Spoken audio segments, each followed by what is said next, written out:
WDW Bound. And in today's video, I want to talk about one of our other kind of favorite moderate resorts. I say favorite, I'm going to kind of amend that statement here in a second. But one of the moderate resorts that we've stayed in that we haven't really talked about a whole lot, and that is Port Orleans Riverside. Riverside is a sister resort to Port Orleans French Quarter, which we have talked about in other videos, and is probably our favorite of all the moderate resorts at Walt Disney World. But French Quarter and Riverside are very closely located together and also share some amenities and some transportation options, so they often get compared. So let's talk a little bit about the rooms themselves. The one thing that we really do like about Port Orleans Riverside is the fact that it's one of the only two moderate resorts that offers rooms that or studio rooms, standard rooms that sleep up to 5. Meaning that in addition to the 2 queen-sized beds that are in the room, it also offers a pull-down Murphy bed.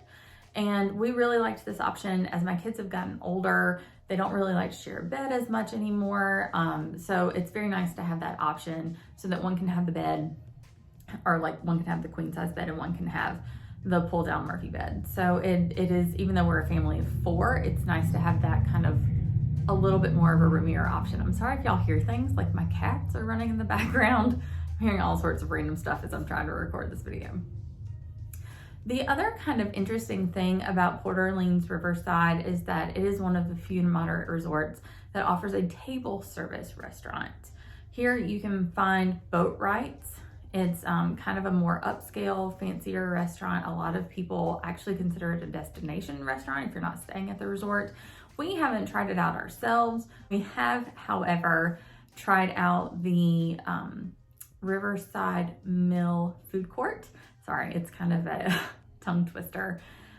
We really enjoyed that food court. It's pretty big, it's roomy, it's had a lot of different kinds of food options. So we really enjoyed the food there, even though we didn't try the actual table service restaurant. There's also the Muddy Rivers Bar and Grill located at the pool, so the pool bar. It has some unique drinks.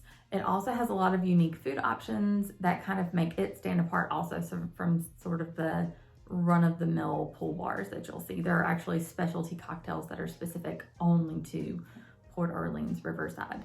And then even more importantly is the fact that they have a bar. I guess I'm just gonna call it straight up a bar.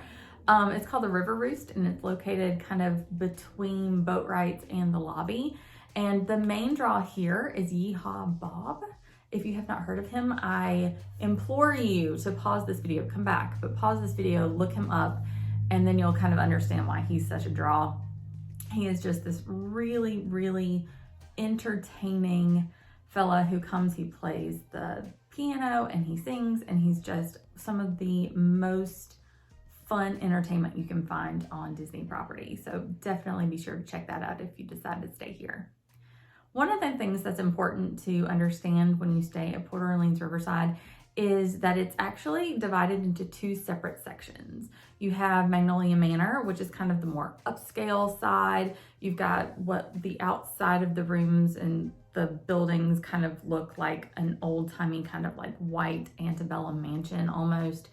And then the other side is Alligator Bayou, which are more these like small little quaint cottages kind of decor. One of the reasons, and I'm just being completely honest here, one of the reasons that we liked this resort but didn't love this resort is because we are native Southerners. And when we stayed there, we stayed at the Alligator Bayou, and when you walked out of the room, like, it just kind of looked like our backyard. So it didn't really kind of take us out, you know, put you into that Disney magic bubble in some of the ways that other resorts have. So it's just kind of, that's why it's just kind of like a middling resort for us. The other thing that kind of skewed our thoughts on this one is because it's a larger resort, not as big as some of the other moderates like Coronado Springs or Caribbean Beach, but it is bigger than, say, Port Orleans French Quarter. And so it just took us forever to walk from our room to the lobby, or the room to the amenities, or the room to the transportation center. It was quite a haul, if I'm just being honest. And without shelling out for, you know, a preferred room, you know, you've just got to be prepared for the fact that it's just a little bit of a trek to get to where you need to go. If you have ever stayed there before, or if you have not, please let us know your experiences below. If you've got a trip planned there, if you love it, tell us why. If you don't love us, tell us that, or love us. I hope you love us. If you don't love the resort, tell us why. Thank you guys so much for watching. Please like and subscribe if you haven't already, and we will see y'all next time. Bye.